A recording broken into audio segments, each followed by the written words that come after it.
structure part of it. And then I think today mostly you're going to be writing. So I'll just finish off talking about that structure part of the report, of the detailed report, right? So we looked at how we do the, just a second.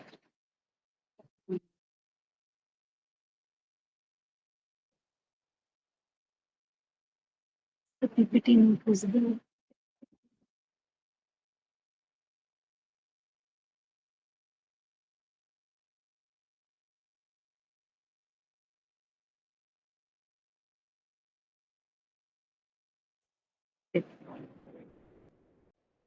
Tell me if you can see the screen. You can see the screen, right?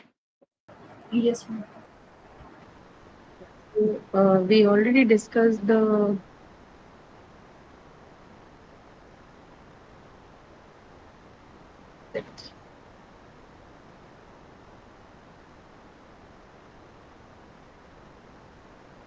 yeah.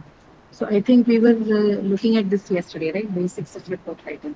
So this is what we discussed as far as the broader sections that you should be including in any kind of reports, right?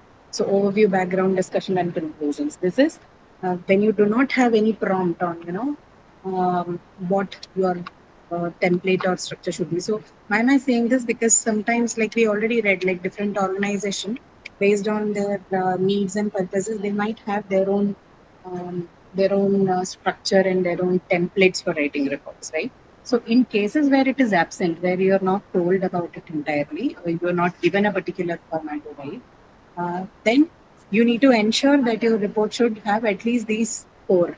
Can I say at least because your organization or the one who wants you to submit a report might ask you for more headers and verticals, right? But if nothing of that sort is mentioned and you're asked to write a report, then you should have at least these four sections, right? Broader sections in your report, which includes the overview, background, discussion, and conclusions. What do you include in each of these sections? I think we had a brief discussion yesterday about what goes under each of these verticals of overview, background, discussion, and conclusions. So, this is what you can use as a framework or skeleton for building your contents of the report on. In the case that you're not given any template or any structure to work with. But well, that is the case. We will follow the structure of the report that I'm going to discuss with you now. If you are going to submit a report that is in the longer form, right? Something that is longer, and by longer I mean not the ones that are written in 2, 3, 4, 5 pages. I'm talking about the voluminous one, right? Like something like an investigation report or a study report or a research report, right? They're usually long. They're quite long. They'll run definitely more than 20 pages, 30 pages. Sometimes they're even as lengthy as a book. I think I gave you a few examples of what that kind of studies would be like, right? If you're, say, particularly studying about some economic indices or socioeconomic factors that affect health or nutrition, something that is a larger study, something that includes more participants, more population base, right? When you have a higher and huge data set with you, and if the study is based on that kind of analysis, which spans over geography, over larger populations and sample size, then the reports produced are usually quite long. Right? They're very lengthy, so much so that they can even be published as books. So I'm talking about the structure of that kind of reports. If you want to take a look at uh, how that kind of reports look, what are some examples or some samples of that kind of reports, I would direct you to the website of Niti Aayog, right? I'm sure, I hope most of you know what Niti Aayog is. So Niti Aayog is it used to be called the Planning Commission before, but now they're referred to as a Niti Aayog. So this is a body which undertakes decisions on several, public sector, private sector undertakings. So the studies are either done by non-governmental organizations, NGOs, or some, think tanks or policy think tanks. Anyone can contribute to this, right? Anyone can contribute to. that website. I mean, of course, you need to be registered with a particular organization, but they all work in similar kind of areas that even the government officials work on, right? Government research organizations work. So, if you want to take a look at the sample of this kind of reports, then you can go to the website of Niti Aayog. It's they have reports, even the latest reports on studies. Um, so you can download it. It's free. They don't charge you, so you can go to the website and download the reports that you want. Just go through some of them to see how there's long format reports. And if you observe closely, you will see that most of those reports would follow this kind of a structure, right? So the structure that I'm going to discuss with you is mostly something that you can see in longer scientific reports, right? Voluminous reports. So what do you see in that? The first thing that you see, obviously, is going to be the title part, right? And then this title is not as simple as a short report where you just put in a title and you're done with it. This needs to have more details because these are more serious kinds of works, and you need to declare who are the stakeholders involved in the study, right? If it's an organization, then that organization has to be mentioned along with the members of the team that was involved in the study. If it was done by an individual, then that individual and his or her affiliation also has to be mentioned. So all of this details go into your title page. So what all do you include? The first thing is the full title of the report, right? Whatever you have titled it. So full title of the report, name of the author or the authors, right? So sometimes studies are conducted by multiple people, right? You take results from multiple cohorts and then compile them together. So in that case, the people who are involved in the study, all of them have to be mentioned. Names of the authors, and then purpose for which the report is prepared, right? We need to also underscore and mention what purpose has this report been prepared for. Okay, whether this is a study that is being conducted at your own stake, are you doing it for your own, organization or company study, or are you doing it to be submitted to a government agency, or is it for some other kind of business proposals? All whatever is your primary purpose of writing this report needs to be mentioned on the title page, right? Then name of the institution or organization for which the report is prepared. So you have to not only mention your affiliation, which organization or institution you belong to, you also have to write who you are submitting it to, right? Anybody who has, I don't know how many of you are in the research or thing. Actually, in research also it works quite similar way. When you submit a thesis, right? This is exactly how your title page looks. You have to mention who you are submitting to, so on and so forth, right? That organization's name and affiliation is important. Then, of course, the date, the month, and the year of the report when you're submitting it. So, all of these procedural details will have to go into the title page. Then, after that, the next page is your abstract, right? So, sometimes this abstract is also referred to as the executive summary, right? So instead of the abstract, some people would not write the abstract. They would just write the executive summary and be done with. But my suggestion is that executive summary, anyway, you write at a later stage. When you start with your, before your introduction, you anyway write an executive summary. So when you write a longer report, I would suggest that you include the abstract instead of the executive summary. Okay, abstract is far better because it gives you a better gist of what this report is and what methods you have undertaken and what conclusions you have drawn, so on and so forth.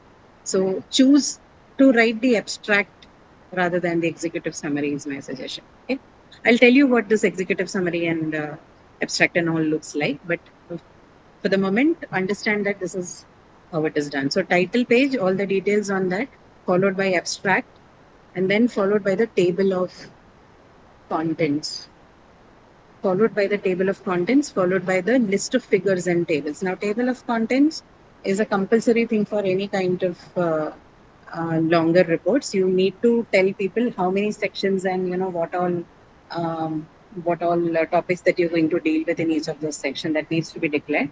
List of figures and tables are not meant to be provided at the end of the report. It in fact has to be included right in the beginning after the table of contents. So what are these list of figures and tables? This is including the one that you probably had made yourself. Okay, so you could use figures and tables that you have used to compile the report, your report. So this could be figures and tables from some other reports or journals or articles that you have read. And this list should also include the tables and reports that you had prepared. Sorry, tables and figures that you have prepared.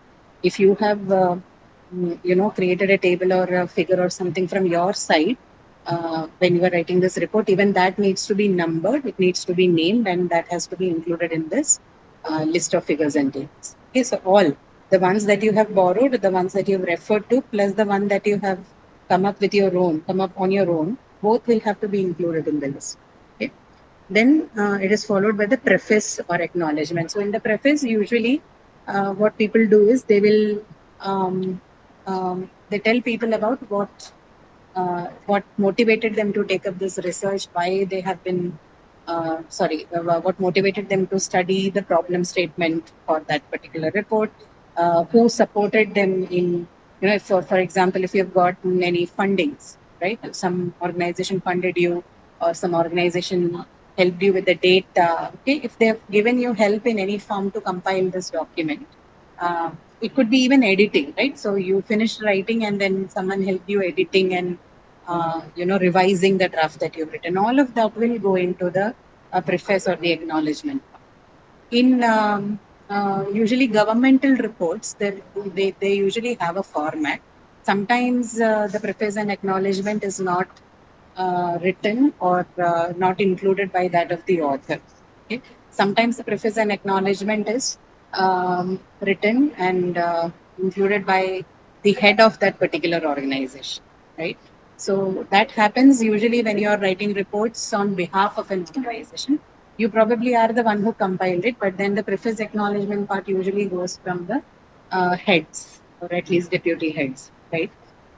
So all of this, no, you can see the samples for that in that Niti Aayog website. Okay, there will be reports wherein the acknowledgement preface section is written by the compiler himself or herself, but there will be certain cases where uh, this probably the study was conducted by a team under this person, but then the preface is written by or the preface is at least credited to the head of that particular organization. So there are several structural reasons for that happens and all. But I'm just giving you examples of what are the different ways in which you can see an acknowledgement. I myself do not know what are why the reason behind why someone else other than the one who compiled would write the preface. So that these are all structural, you know, requirements or structural rules that you see in certain organizations, which is beyond our control. So I cannot comment on that. But these kind of situations do exist. So preface and acknowledgement. This is the content. Usually, the content is basically, you commemorating people who have funded or would have given you some kind of help with respect to, completion of your report. That is usually how most of the acknowledgements and prefaces are written. Then, once that is done, your original work begins. Okay, your actual work begins after you're done with your acknowledgement part. Until now, this is just basic, some kind of pleasantry that you were. The composure of the report actually begins with the executive summary. Executive summary, I told you in the previous page that some people, instead of writing the abstract of the report, they prefer to write the executive summary instead. So you could take that method as well, but it is always better that you include the abstract and the executive summary separately. Now, it's then also important to know what is the difference between abstract and executive summary. Have you seen these terms anytime before, abstract and executive summary, or have you ever included this in um, a report that you have presented anywhere? At least abstract. Do you know of abstract? No, Anybody ma'am. who has Only abstract not? I have seen in books. So, Okay, only you've seen abstract in books, but executive summary you're not aware of. So if you have seen abstract, then how does the abstract look like? What do you think the abstract does? in general overview, kind of. General overview. Does it just give you a general overview, or does it get, or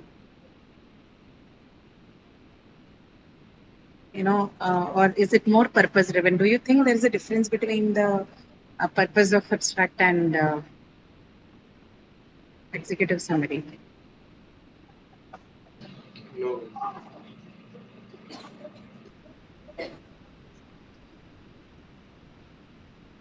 What does this? Okay, so first of all, the difference is to begin with, abstract is not a summary. Okay, executive summary is a summary, right? Whereas abstract is not a summary. Then what is abstract?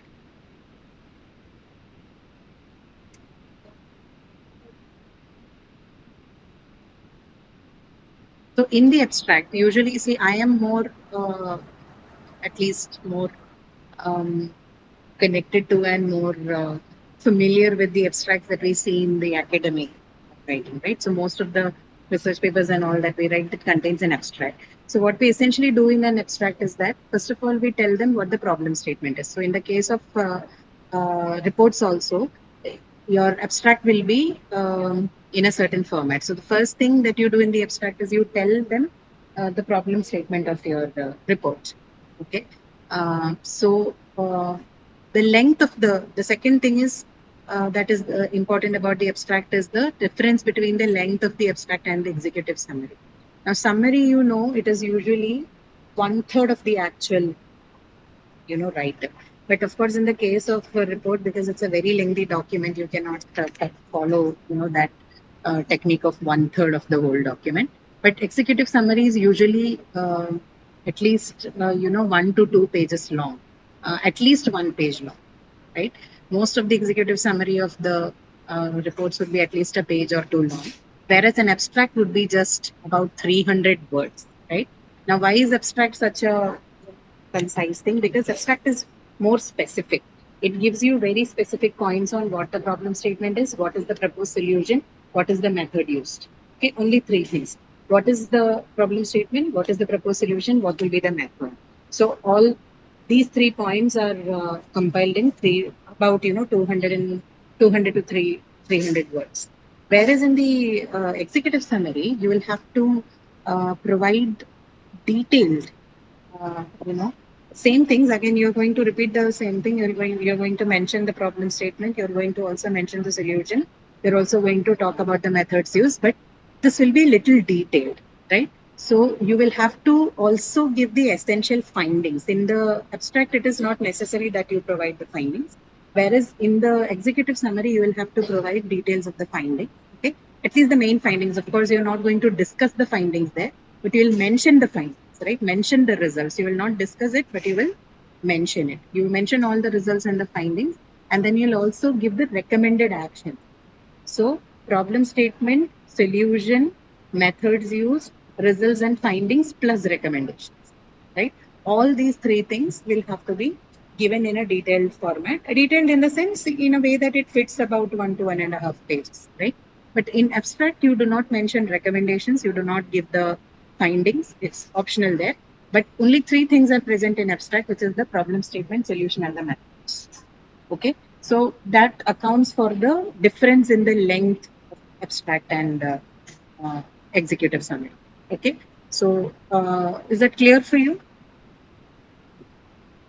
Yes. How they are different? Okay, so then I'll move further. So when you begin with the report after your acknowledgement and the preface section, first thing is executive summary.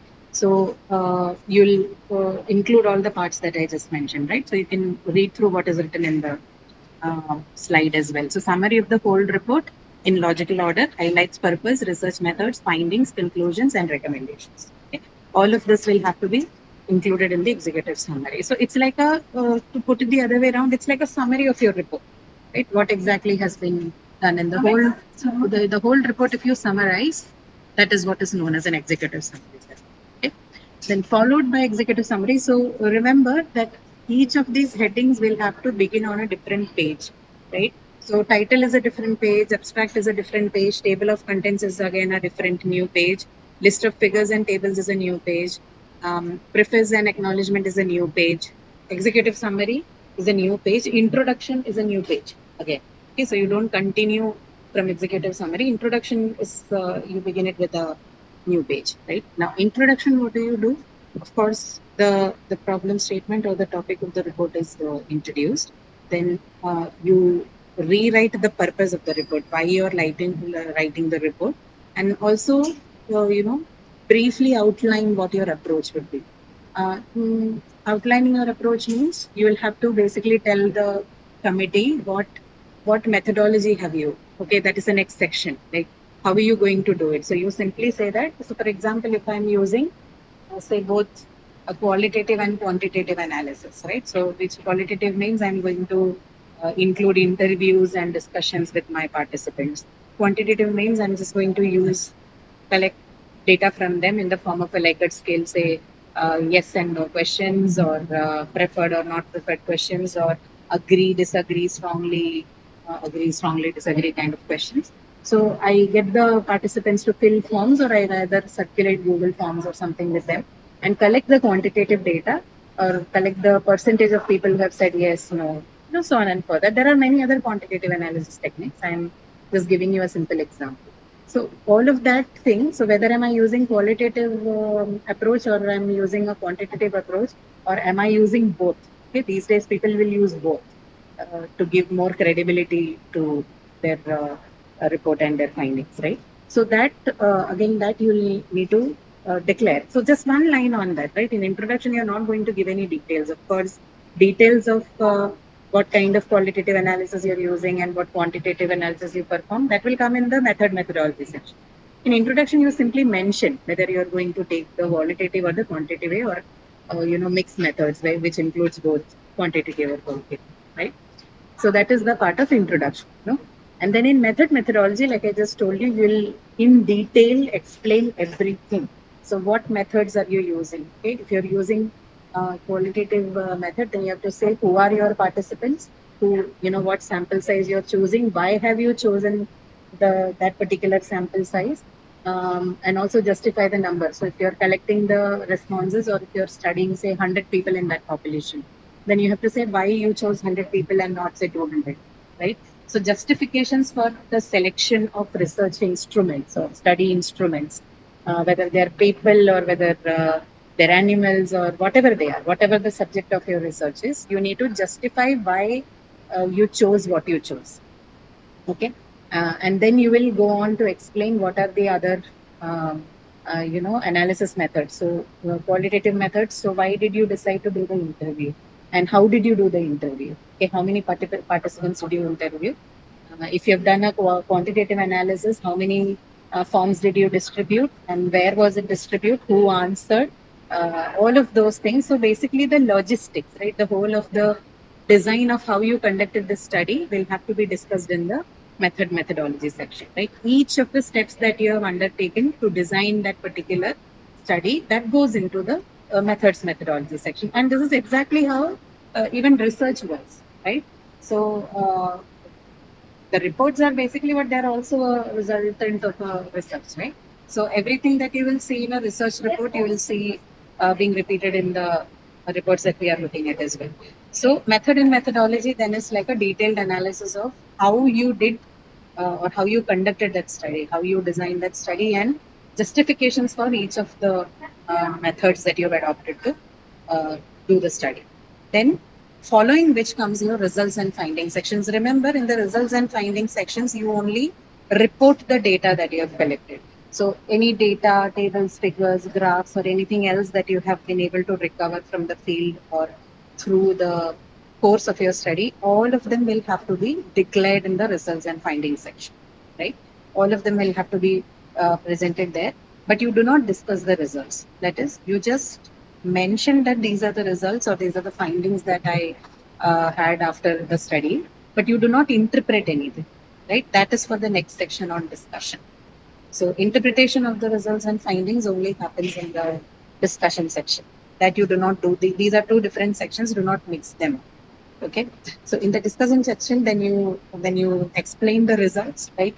You have the results, you have the findings, so you explain it to people what these findings mean or what these results mean. All of that will have to be written there. And then you also provide them how you analyze or interpret or how you are evaluating this data that you have at hand, right? And you can talk about what trends you observe. Okay, you can compare the results with the theory that you have mentioned in the methodology section. So methodology section can also, talk about what kind of theoretical frameworks have you used to study or what will you use to study the findings, right? Uh, so those things, a discussion on that can happen in the discussion section, right? How your results compare with the theory that you had. So when you go into a field for research, and when you compile a report, you go with a theory that you might have some theory in your mind. So you can, in the discussion section, you will check whether the results that you've got, you received from the fields tally with the theory that you had, or is it going against the theory? So sometimes it's theory, sometimes we call it hypothesis also, right? You go with a hypothesis or an assumption to the field, right? Then you get the results, and either the results prove your assumption or your hypothesis right, or it will disprove it. So that also you need to mention in the discussion part, that whether your hypothesis or assumption was proven to be right or wrong, right? So all of that will go into this. And if it was wrong, then why it was wrong? Why do you think the hypothesis was wrong? And if it is right, then what are the factors which supported your hypothesis to be right? Right. So those kind of details will go into the discussion section, right? Then comes your conclusion, right? Then comes your conclusion. So based on what you've heard or what you've written in the results, findings, and in the discussion section, you compile your conclusions part, right? And what is the conclusions? You basically write a brief summary of findings. Then it is not, so look at the statement carefully. It says, conclusion is not same as finding and results. So what does that mean? Well, simply we cannot state the result in the conclusion. We have to tell how that result will affect the problem statement.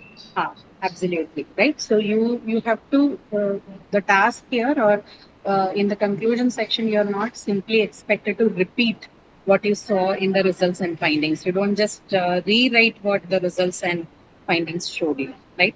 Instead, what you do is you will combine what you have seen in the results findings section and in the discussion section, whatever interpretations you draw from that.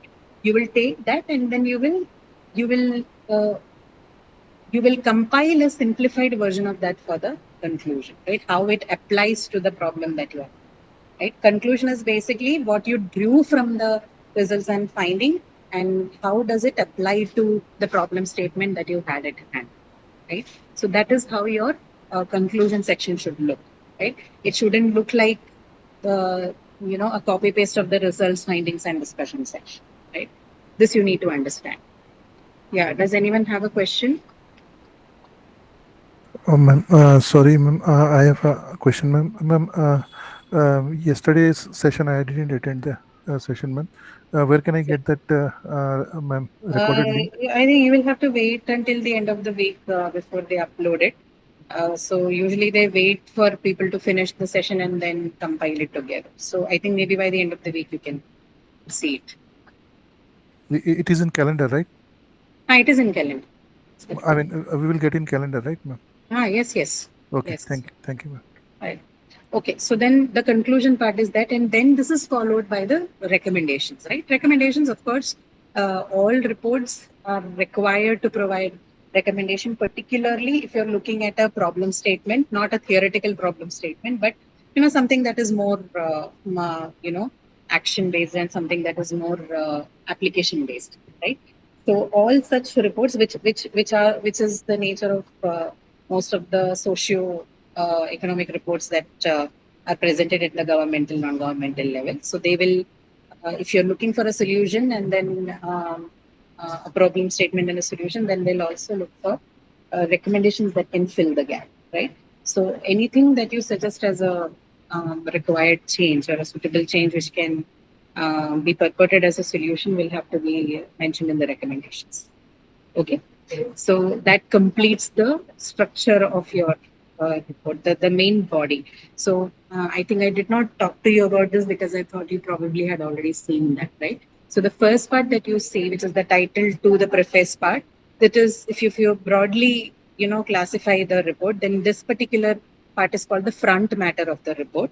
And from the executive summary to the recommendations, right? Executive summary, introduction, methodology, results, discussion, conclusion, recommendation. This part of the report is referred to as the body of the report, right? Because this is what which will contain all the important details, the crux of the report, as you may call it, right? This is the body, and then the last part is the back matter. Okay, so front matter, body, and the back matter. Back matter includes certain things that are optional, right? So these are not like necessary, but in case you have details on them, if you think your report requires these to, complete its form and format, and is required for the author to make, sorry, the reader to make full sense of what you've written, then you may include these sections. So this is not compulsory. These are all optional, right? There's one thing that is not optional, which is the bibliography, right? The reference and the bibliography section. This is not optional. You definitely have to have a section in reference in your report. But the other three, right? The annexes, appendices, and index and glossary, these are optional.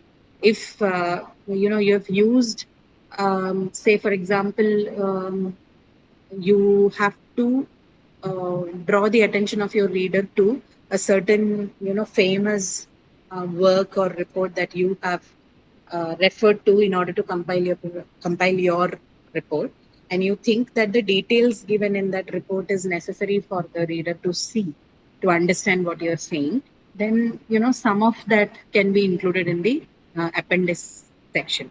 What you can also include in the appendix section are, say, for example, if you have conducted a survey to write your report, right? So the survey questions, you can include in the appendix, right? So you maybe, if you want the reader to see what questions you asked, and from where have you drawn this conclusion, and what kind of questions you had asked about the conclusion, so that questionnaire can be attached as an appendix. Okay, or if you've collected some responses through Google Forms, and if you want to show the visual distribution of the responses of people, like how many percentage of people responded positively, negatively, agreed, disagreed. If you think maybe one part of it is important for people to see, then those kind of information or those kind of charts can also, figures or diagrams can also go into the appendix section. So whatever you're including, this is basically general information which is not essential for your main report, right? For the chapters you have in your main report, but something that can provide additional information to people, and you think it is important. Okay. So all such things can go into the appendix or the annexure part. Then glossary. So say if you're working in something, particularly say if you are working on, say, indigenous practices, or maybe say you're someone who's a linguist, right, who's working with different languages, then what happens when you're explaining a certain process or some phenomena, there could be several expressions, words, and uses which are very culture specific, right, or very language specific, which you find difficult to translate into English, right? So you do not know how to do that, or rather, even if you're able to translate, you feel like it is not capturing the whole idea behind it, right? So in that case, what happens? The author decides to use the word in the language itself, or the expression as it is. So they use like that in the main chapter, and then what they do is they add a glossary to explain what this word means and what context it is used, right? So that is called a glossary. So it includes explanation of a term that you think is not easily available to the reader, right? Any specialized terms or any culture specific, language specific terms, whose meaning is not easily accessible to the reader. So that you can take to the glossary. Again, this is an optional section, right? If you need, you can use, otherwise you can skip. Then bibliography, you know what these are. These are references, right? Anything that you have used to compile your document, whether books or articles or journals or websites or newspaper articles or pictures, right? Images or anything, right? Edited volumes, all of them will have to be cited. They have to be presented in the bibliography section. and you can use citation formats based on the recommendation of your organization, right? There are several citation styles to do that. So based on whatever the recommendation of the institution is, you'll use it, right? And maybe the area of your study also will matter in the selection of citation style. And then comes index. Now, index again, you will see if you have seen in some of the books have something called the index section, right? At the end of the book, if you see, we have something called index. So what is this index? It's an alphabetical list of all the major topics or subtopics that are discussed in that particular book, right? And it also contains the page number. So in case if I want to refer to that particular topic, then the page number is indicated. I can directly go to that page number and then read about it, right? So even in the reports, we can do things like that. So if there are major terms, topics, and subtopics that you would like to introduce to your reader to make their reading a little easier, then you can include an index section. Okay. But again, this is also not compulsory. This is an optional part. It is entirely the writer's discretion whether they want to include an index or not. Sometimes it's also dependent on the organization. Some organizations will tell you to include an index, right? So that all depends. But if I'm to talk about the structure of the report itself, 3 out of the 4 things that you see on the page, right? That is appendices, the glossary, and the index. These 3 are optional, but bibliography is compulsory. Your reports are incomplete and wouldn't be considered a scientific document unless you give the reference in the bibliography section. Okay, so this forms the back matter of the report, right?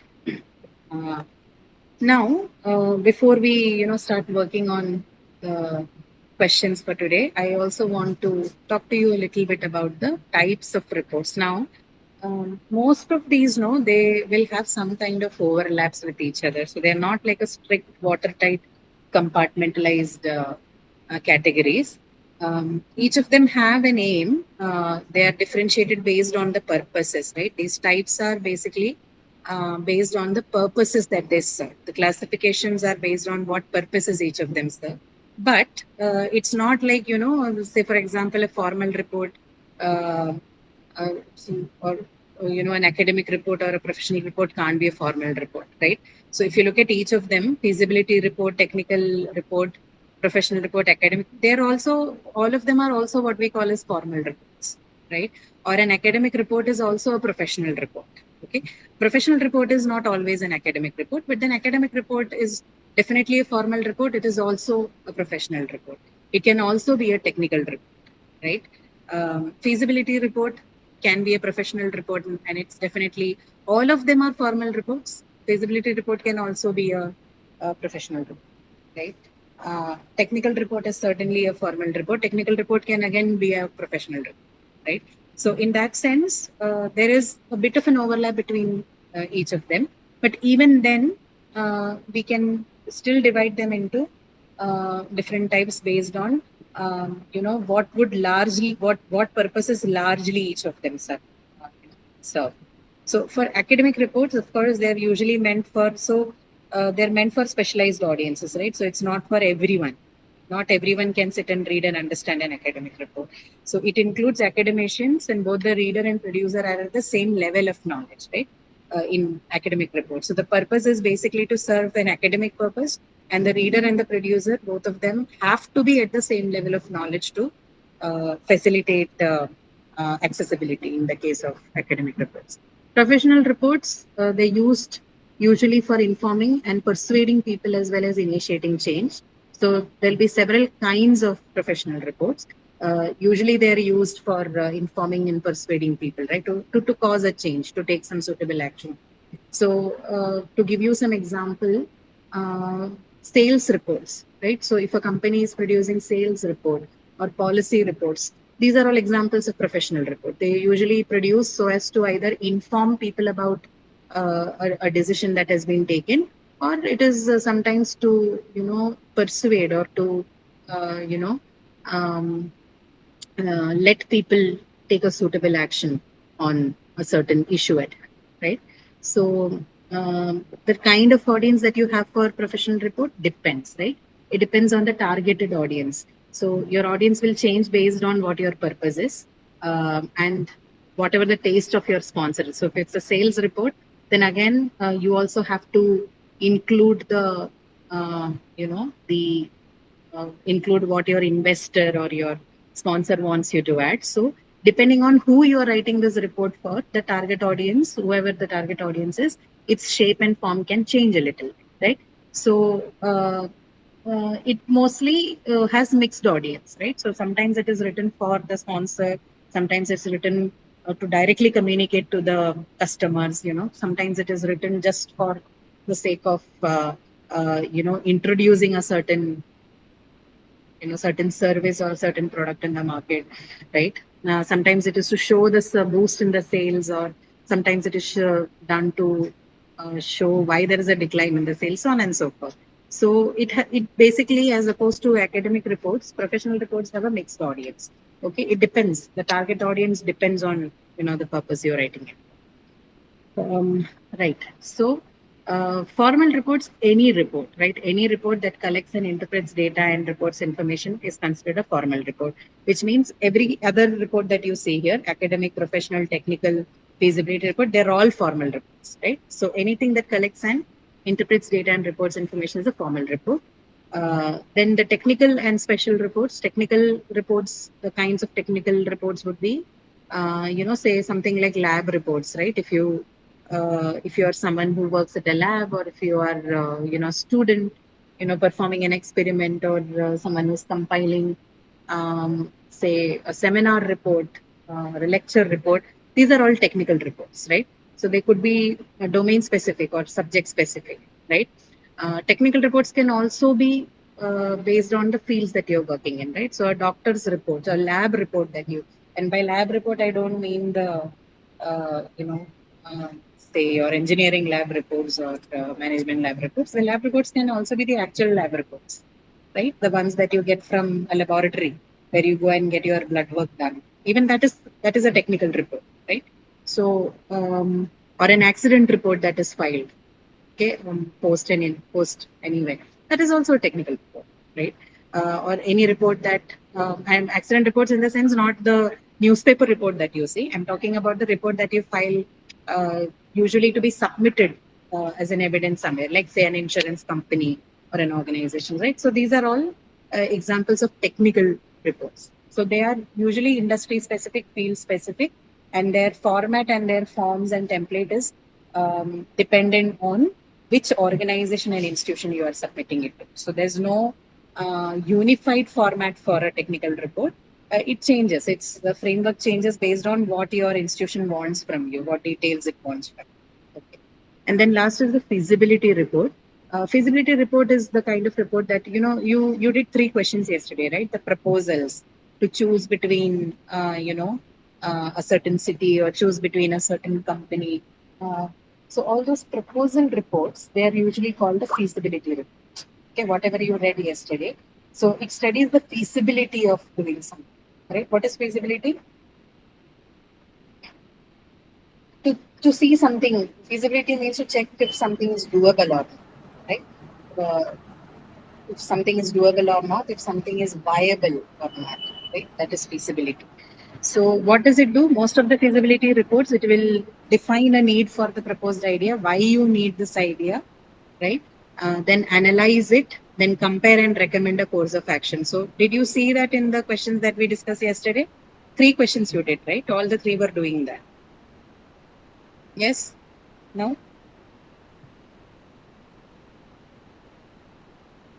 Yeah, are we still connected? Are you just listening to me Yes, ma'am. without? Okay. So the questions that we did yesterday, on proposals, so Glasgow or Edinburgh. So that is an example of a feasibility report. All the 3 were that, but particularly that the one between, choosing between why you should choose Glasgow or Edinburgh. That's basically an example of a feasibility report. Okay. So they define the need for a proposed idea, why you need this idea. First of all, that is explained, and then you analyze, then compare and compare between the available options, the best options, and then recommend a course of action. Right. So this is the structure usually of a feasibility report. This is what a feasibility report is meant for. Okay. So again, Same thing, this can usually be written by organization which is, say, considering a new location, or it is trying for an expansion, or, purchase of a new equipment. It could be anything, right?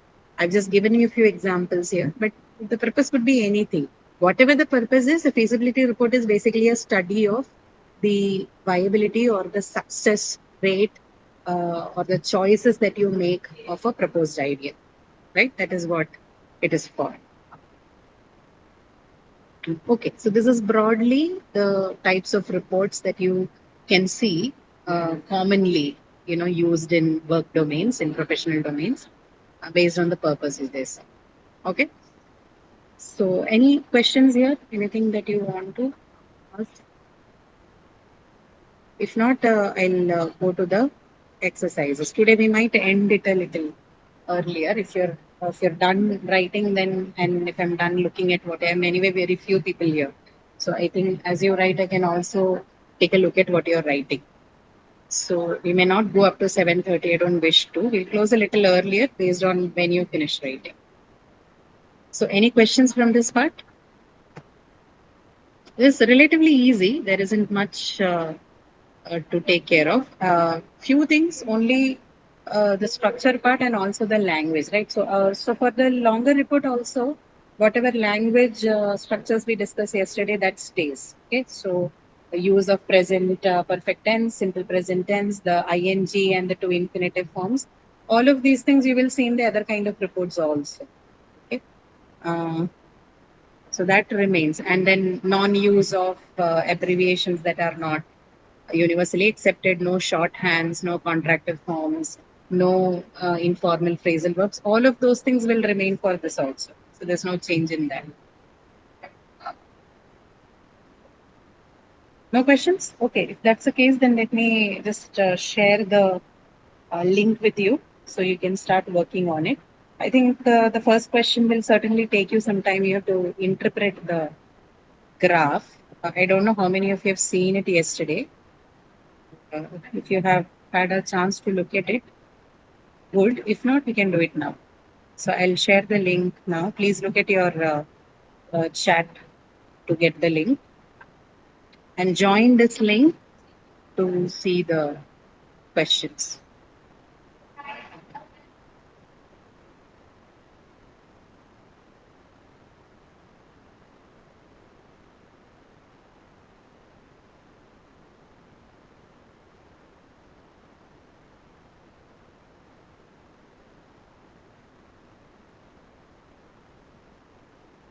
Okay, so go to slide number 5. Slide number 5. Do you see the question there? Write a short report, 120 to 140 words, covering all the information in the chart. Is it visible to you?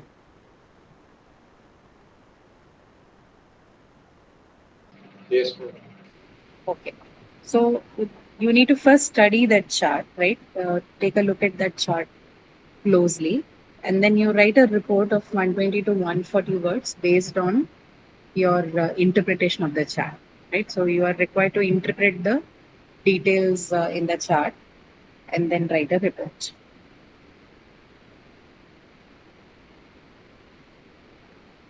You don't have to follow the longer format, okay? Don't use the executive summary abstract model. Just use the minimal format that we have. We are only making you write the short report. Okay, short report. Just make sure that you're including the overview section, the what is that? In the elements of report, whatever you search, the overview, the background, and discussion and conclusion. Only these four.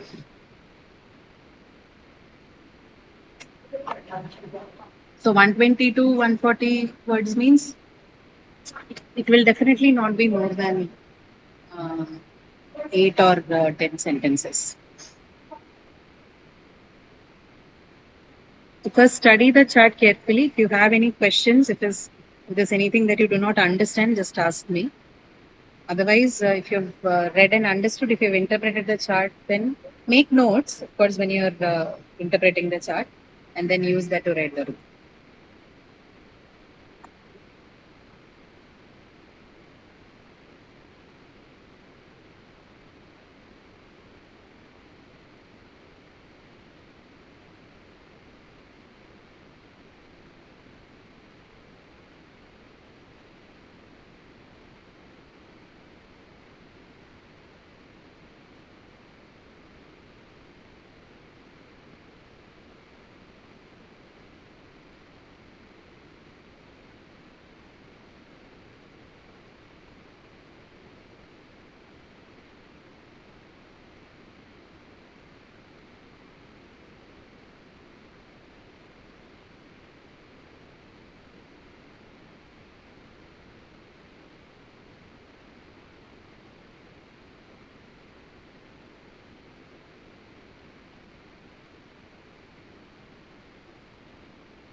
Okay, so one thing to clarify, I just noticed that it's not clear there. If you are saying, see in that chart, if you see clearly, the third one, right? So it has payroll, it has tracking of shipments, and then the third one, this is actually snipped image. So the customer, the first part of customer is it's not visible there, right? The image was sliced improperly. So it's not Stormer relationship, it is customer relationship management. Okay, keep that in mind. So payroll, tracking of shipments, customer relationship management, stock control, account. Okay. I thought somebody will ask. No one even bothered. Customer relationship management.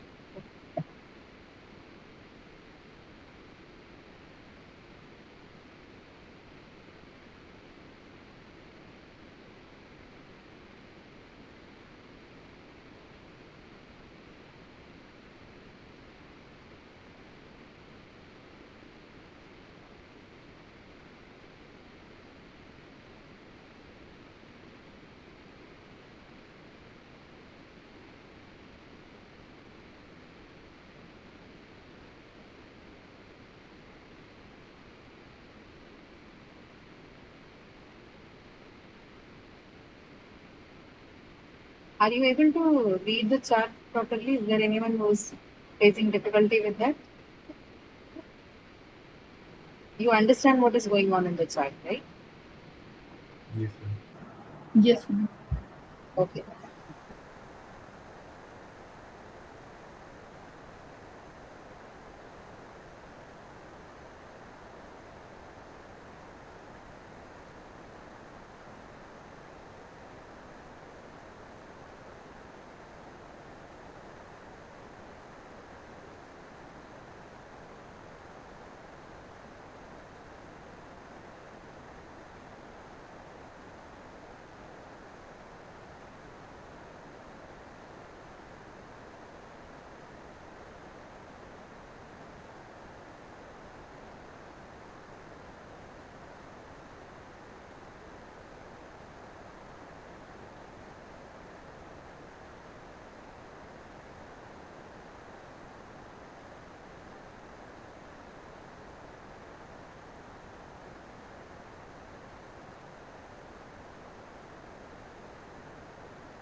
Can keep writing and also take a look at what you're writing. Okay.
So while you're writing, I'll also do one thing for future uses. I'll just, I'm not writing the whole report, but I'll probably just give indicators for what would come under each of the sections, right? You can continue what you're writing, but I'm just writing it down so that you can also take a look at, how it is structured and what should go into it, at least in terms of the content.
Okay, so do you see the write-ups that I have for you on the in the chat side?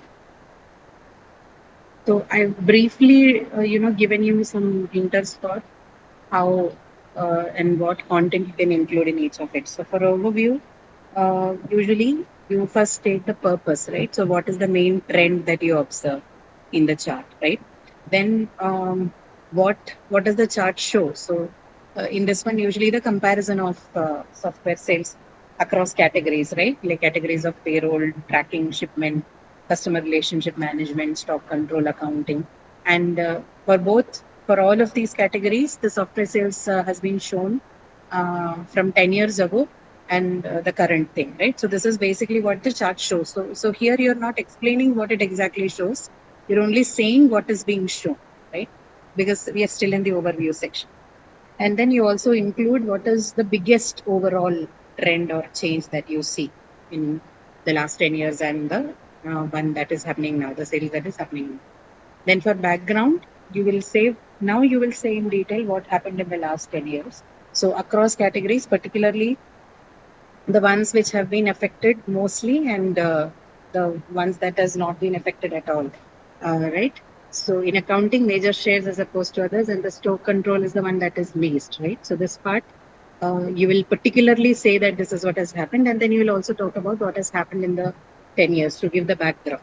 Hmm? Then in the discussion section, however, you're going to talk about the current distribution, right? Whatever the current distribution of the sales across each of the categories is, that you will write one by one. And then you'll also show the percentage changes and what direction is this change taking, right? What kind of uh, whatever changes you have recorded, what do you think about the direction that it is taking is also something that you can include in the discussion part. Then finally, for conclusion, you will see how you'll explain how the market has moved from, from one category of sales to the other. Like, is there something that we have left behind? Have we moved from, say, a more like, what has happened? Have we moved from the uh, the customer relationship management to something that is more, to accounting sector, or um, have we moved from, say, payrolls sales to, more of tracking and shipment sales? Whatever the chart codes, you'll have to mention that, because that's the conclusion, right? This is what has actually happened, and you'll also say what this kind of a change suggests. So if there is a change, and you also comment on what this kind of change suggests, so try to connect it to the changes of, demand in the real world. So has it changed because the demand in the real world has changed, or is it because there is some other factors that has affected the market, right? Or is that responsible for the change? What does it suggested, or is this a suggestion for a change in the customer behavior or customer priorities, and any other relevant factors? So more or less, you can compile the report based on these points, right? So this is my template, of course. You can add any relevant thing that you think would make your report complete and fuller.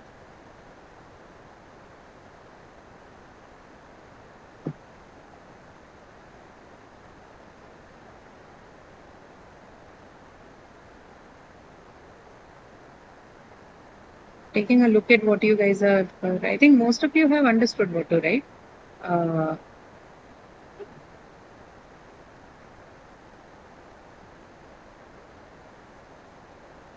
Where is the sitting over that of 10 years? Yeah, this is fine. This is fine. Background report presents data and analyzes the sales of current data. So what you can do is you can go a little more in detail about the background, right? So you can be a little specific about, so what is it showing, right? The background, of course, is of the past 10 years. So like I told you, you can include a little more detail in the background section, right? So instead of simply mentioning that this happened in the last 10 years, you tell what happened specifically in this 10 years, right?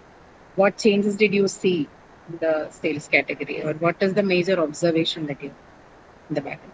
Then if I move on to discussion, you're still writing. Okay. So I think I'll go to the next one then.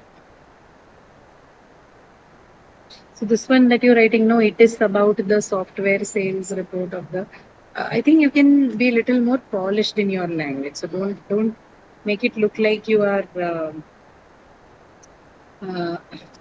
plainly pointing out to something. So this is not like you and I are sitting together and you are telling me that, oh, this chart is about this is right. So this is a professional document. So the language also has to look that way. So instead of writing something like that, you can say, I told you that use more of third person narrative. So you can say, and instead of saying it is, like this is the first time you are mentioning it, right? So don't say it is.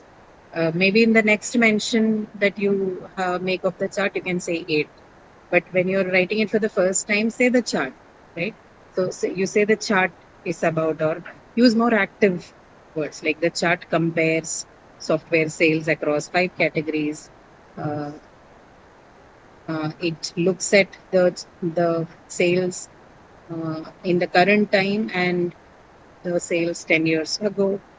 Okay, overall, there has been a major decline in the accounting software, while the customer relationship management, payroll, and shipment tracking have shown significant growth, right? So use this kind of language, right? Use a bit more of synthetic verbs like this. Make it more of a third person narrative. While the content looks okay, the language looks a little unrefined and a little less formal, right? So add a little more synthetic verbs and content, so it should be fine. And please keep this structure, right? Which is overview, background, discussion, and conclusion. That way your information will be arranged properly. Then this one, payroll is increased.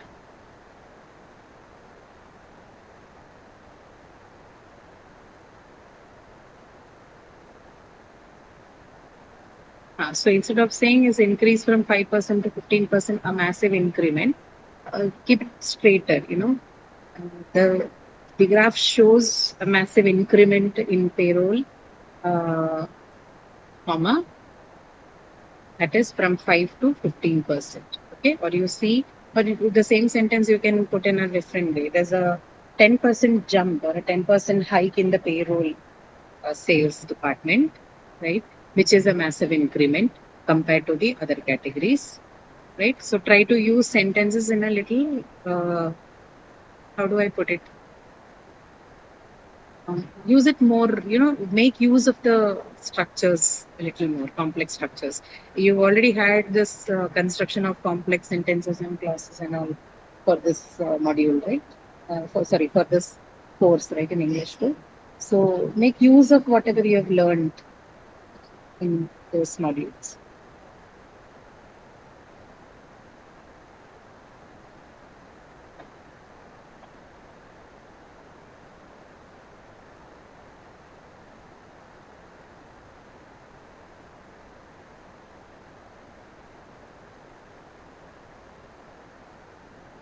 Content wise, I think most of you are fine.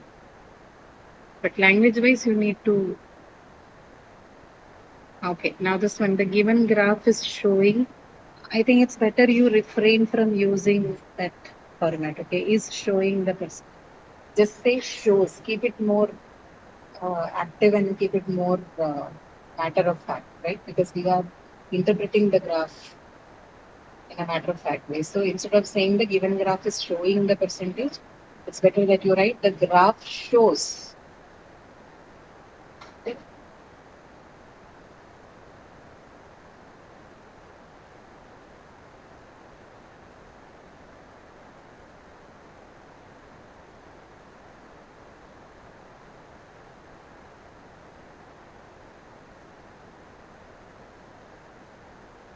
So I think you can continue writing on this up to 7 o'clock, and I'll take a final look at it. The second question, what I can do is you can continue writing it. Like I said yesterday, I'll leave this session open. Just save the link somewhere so that you can access this file back. The second question is easier than this because it straight away tells you, but still you will have to do a bit of research to write it down. Right? So that you can take, you can do that as a take home thing. If you wish to work on it, you wish, and it is an auto submission thing. So if you choose to answer that question, I'll get an auto submission at my end. So I'll take a look at it if you wish to. Otherwise, you can just work on this particular question, and then I can take a final look at it and tell you how it is going. And then we can maybe wrap up for today's session.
Just trying to see if there is anything that I can on the same file. Let me do that separately.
I think this the two, a third one still writing.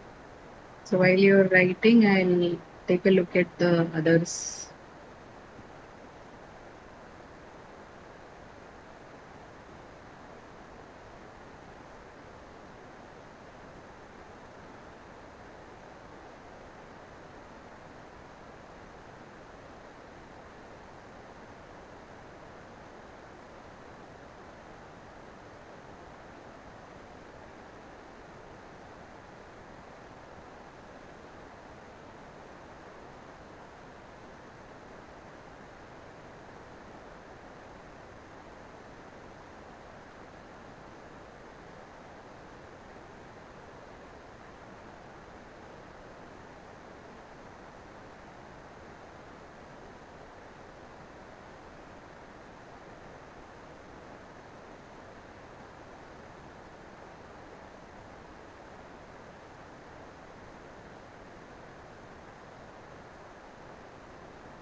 Okay, I think the ones who are completed and have submitted, most of you have followed the structure and all that. So that way, I think it is okay. But what I think is a problem here is the errors are mostly linked to grammatical errors and some of the expressions that you have provided. So I will comment on that then a little bit.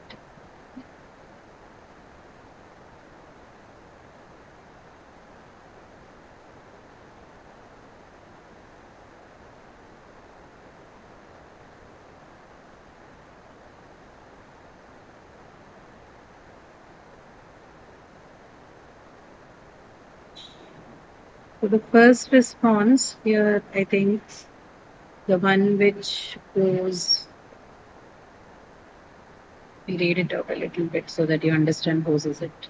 So it is about the software sales report of the software solutions that how much the specific category works is this one, right? I'm going to give you the feedback for that. Okay. So for your write-up, whoever that was, I don't know whose response it is. I'll have to look at the feeder data for that, but you know what you've written, right? So whoever has written that, your thing would be, I think again, you have followed a structure. It would be better if you had divided it as overview, background, discussion, and conclusion. That's a better way to do that.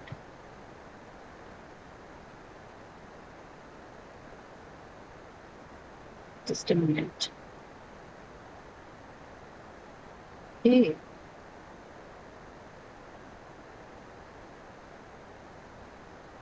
Put both the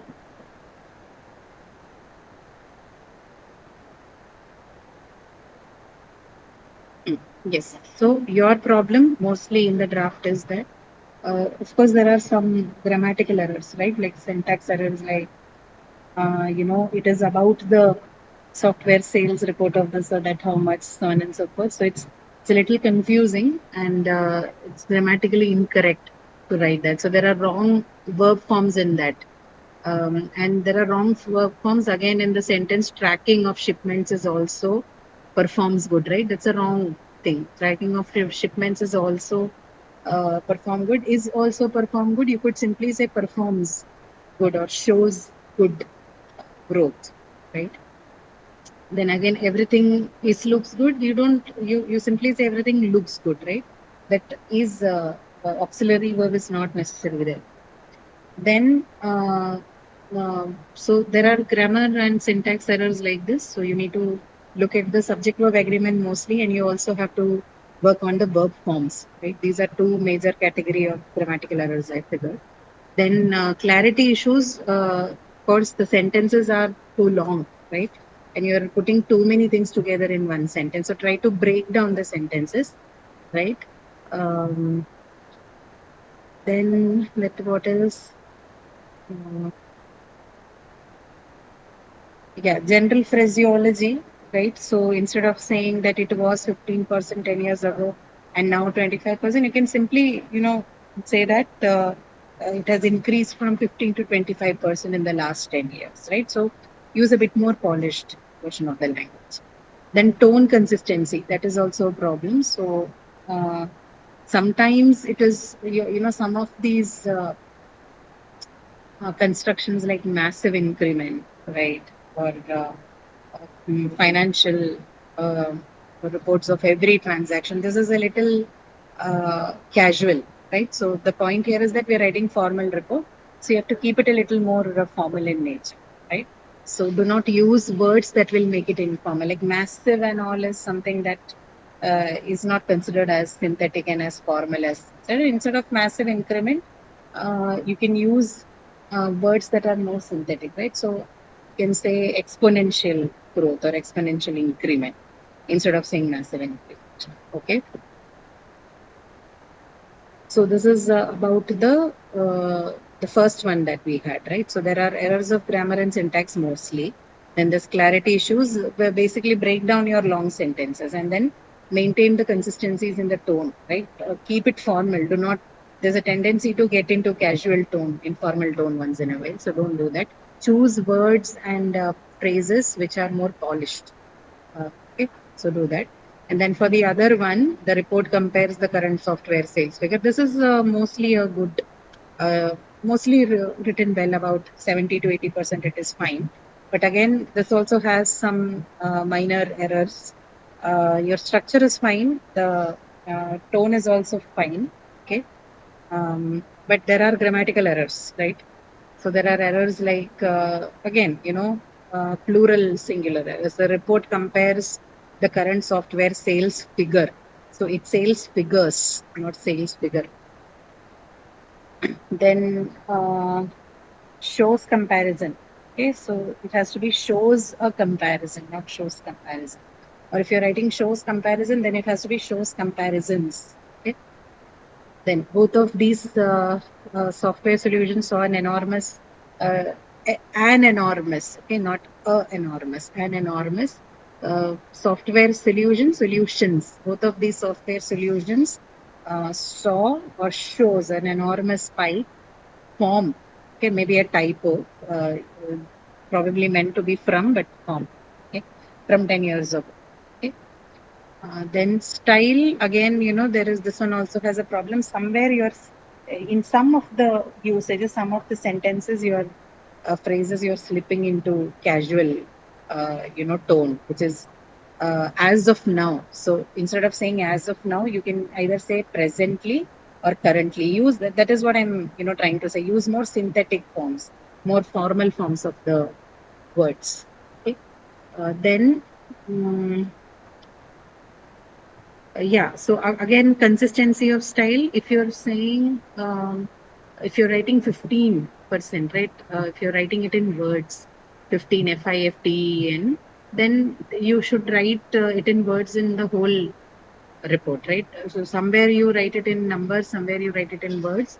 That inconsistency of style should not be there. So if you're using figures to quote the number, to write it down, if the figures are written in numbers, then follow that number format throughout the document.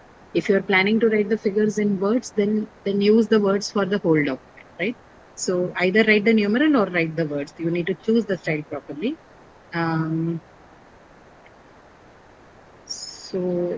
Yeah, mostly, but then otherwise it is mostly all right. Okay. You need to make a little bit of changes with respect to language, particularly the grammar and word choice and the style and tone plan, right? Otherwise it is mostly fine. And yours is, I think it is divided into the 4 sections very clearly. So that one is also fine. And then there's the last one. I don't know if the person has finished writing. Let me check. Are you still writing? Okay, this is, I think, still in progress. The given graph shows, but I think whatever you have written, I'll just read, okay, and then see if there are shows the percentage of surface sales by category. Okay, again, see, basically it is showing the rise and fall. So this basically is, again, it's a discourse marker, and particularly a speech discourse marker. So discourse markers are okay in writing, but there are more formal discourse markers that you use in a written format. Basically, it's like something that you use in more of a spoken format. We do not use them in written as such. Basically, is actually a discourse marker that you use in speech more than in writing. So that you need to take it. Replace it with something that is more formal. Okay? Showing, basically it is showing, right? Basically change the word and then keep it more active and simple, right? So say it shows rise and fall of sales in a decade, not it is showing. Okay? Keep it a matter of fact statement. Do not make it, ing. Do not use the ing form here. Software sales for accounting and stock control has decreased in the last decade, okay, in the last 10 years, but for payroll tracking of shipments and retailers, it is increased, it has increased, right? I think we discussed this yesterday. So you use present perfect forms when you have to show results and achievements and experiences and all that. So has increased, not is increased. Counting decrement, counting the decrement, use a better word, say decline, or phrase it better, as compared to, compared, okay, ed, that's a grammatical error there. As compared to, or I think it is better to write when compared to. The decade, the increment in sales is, in the decade, you have to either say in the last decade or in the last 10 years. Okay, in the decade should be a wrong construction, that's not how you write. Increment in sales is maximum. So you have to reorder that sentence a little bit, right? So the maximum increment or the maximum growth of sales is observed or has been observed in the customer relationship management. Okay. Just reorganize the sentence, rewrite that sentence into something like this. It can be concluded that software demand will increase. Yeah, you have to be, again, about the overall structure, you need to divide your report into that 4 divisions that I showed you. Now, I think if you look at the chat, I've also mentioned how that division has to be done. So the information that you have supplied to make the report is fine with, some minor grammatical errors and problems with the sentence structure. But when I look at the format, when I look at the framework that you've used to do this, I think this is a little problematic, right? So there has to be clear distinction between the four sections: overview, background, discussion, and the conclusion. That needs to be separated out in a report. You don't write the whole of it like a paragraph, right? So 2 out of the 3 that I have seen the response in both of the 2 responses that I see, you have not made the division clear. So please make the division clear so that your information that you put under each of the heading is also arranged better. So you will have a better clarity. The loss of clarity is also because this lack of division. So uh, pay attention to that. And then the last sentence, it can be concluded that software demand will increase and decrease in all these fields in coming years. It's a very generic conclusion, right? Can be concluded that software, and I don't think that is even the conclusion. So don't keep your conclusions generic for report. Report conclusion has to be more sharper. It has to be sharper and specific. Okay. Draw and write the conclusions based on what you have already or what the chart tells you. Do not make your own, don't give generic overall conclusion, right? Since you have the data, you look at the data and write it based on what the data is telling you. Don't give a generic conclusion. Keep that in mind. Okay, I think we are good to go. So like I told you, I'm leaving this open, the the link open. I'm not closing, I'm not ending the session on the peer deck slides. So there is another question that is visible to you. So do a bit of research on what content goes into it, and then you can write down things under each of these headings. Okay. um, and even in that report, make sure that you are dividing it into the overview, background, discussion, conclusion format. Okay, do not write it as such. If you are writing, then I'll have a chance to I'll take a look at it. I'll have a chance to take a look at it actually, because the submission is automatic. If not, I mean, if you have time, you can do that. Otherwise, it's fine because you've done this one question. I think it's more or less clear to you what the structure and the language should be for a report, right? The only difference for the longer format would be whatever you have written in this question for in 140, 120 words, you're going to extend it further with more data and of course more results and discussions on this, right? So whatever the long format report would be, it's basically an expansion of whatever you did in, more in quantity and number than what you did in this particular question. But if you've understood this question and how you've written this, and if you've followed whatever I've given you as feedback, then you're good to go with either a shorter or a longer format of report of any kind. Okay. So that's all from my side. Do you have any questions for me, or can we close for today? If And not, the slide number, what is the slide number for second question? slide number would be the next slide. I think let me check what it is. 6th slide, the last slide. Okay, your manager is keen to introduce new practices into your company. He has asked you to write a report that includes 2 practices from other companies. The report must include the following information: what you admire about the other company, which 2 practices would you like to adopt, why your company would benefit from them. Same format. Okay, please write the report in 120 to 140. So slide number 6 on the peer deck. Okay. So save this link somewhere. FQIAWE. Any questions from this discussion? Anything that you would like to ask? Anything that is unclear? The materials that we've used for the class, of course, would be uploaded along with the session. So you can access it from, or maybe I think it is already uploaded if you want to see. If it isn't, please let us know. So we'll load it, materials.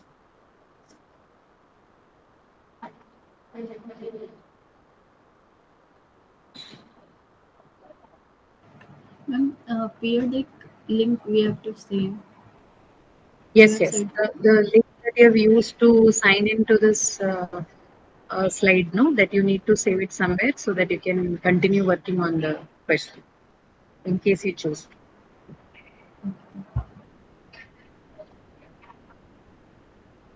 Okay, then if there are no questions, then let's sign off for the session. I don't think we'll have any more sessions in professional writing. This is the fourth and the last session. I hope this was useful. If you have any more questions, you can uh, write to me personally, but discourse people may not answer because workshops usually questions are not entertained on discourse. Okay. All right then. Thank you so much. See you. Have a nice day. Thank you.